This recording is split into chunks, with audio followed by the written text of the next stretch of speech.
You will own nothing and be happy.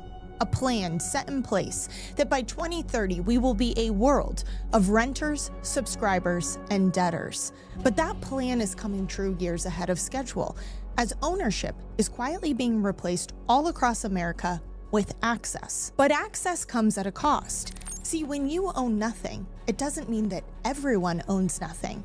It means that a select few own everything, and you are left to rent back your life from them, leaving you more dependent and vulnerable when the reset hits. But the most insidious part of this plan is how they make you believe it was your idea.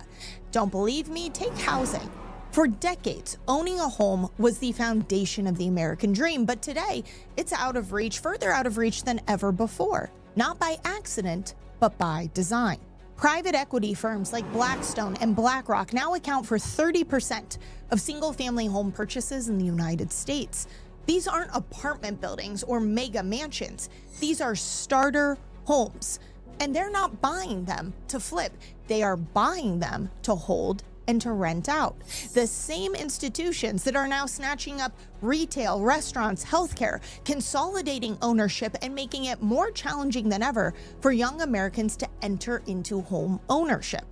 All while simultaneously pushing the messaging that renting, not owning, is better for you. This isn't a myth.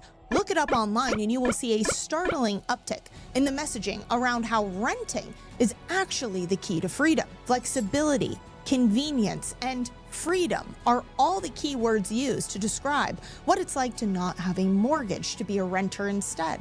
All key words that are highlighted in the World Economic Forum's vision of shifting from ownership to access. Now, do not get me wrong, if you cannot afford to buy a house, there is no shame in that.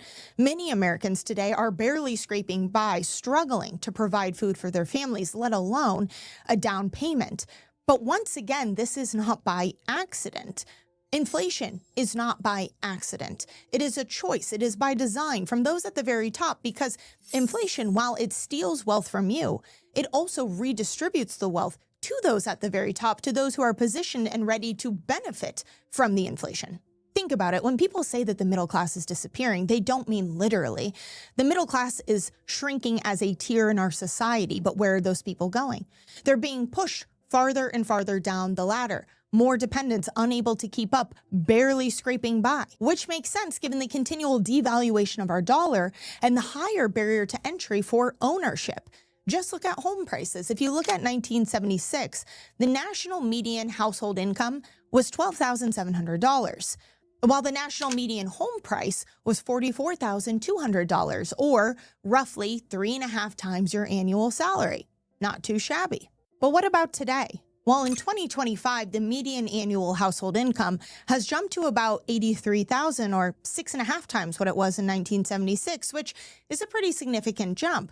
But you already know where I'm going with this. Home prices have climbed too, with the median house now going for $417,000.